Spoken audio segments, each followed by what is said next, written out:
और अब सियाजू गिरजा मंदिर में पुनः वापस आती हैं। जो पूजा वो छोड़ कर चली गई थी और पार्वती जी के चरणों में पुनः प्रार्थना करती हैं। और इसकी 2 लाइनें ऐसे ही मैंने लिख दी हैं, तो आप सुने। गिरजा में आई शरण में तिहारी, गिरजा में आई शरण में तिहारी, विनय करती है मैया जनक दुलारी, गिरजा में आई शरण में तिहारी। मोर मनोरथ जानहुनी के, बसहु सदाउर पुर सबही के, कीन्हु प्रगट न कारण तेहि, अस कहे चरण गहे वे देहि।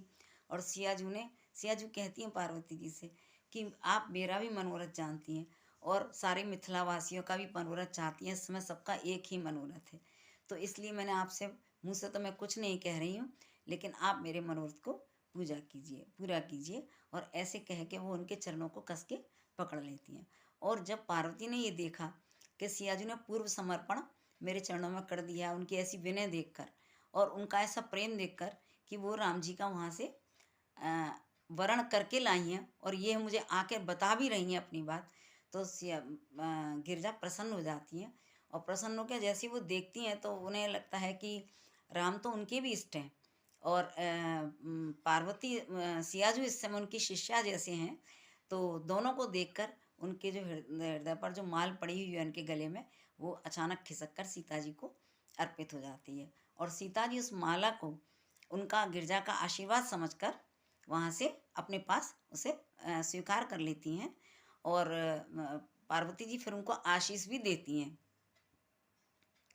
कि सांवरे शील स्नेह घनेरे, सांवरे शील स्नेह घनेरे, करुणा की खानपति हुई हैं तेरे, करुणा निधान पति हुई हैं तेरे, गिरजा में आई शरण में तुम्हारी, सुन आशीष मान सुख मानी, सुन आशीष परम सुख मानी, चली मुदित मन पियहि राखी, चली मुदित मन पियहि राखी। और इस प्रकार सीता जी से आशीष पाकर सियाजू खुशी खुशी सखियों के साथ फिर दोबारा अपने जनक महल में वापस आती हैं।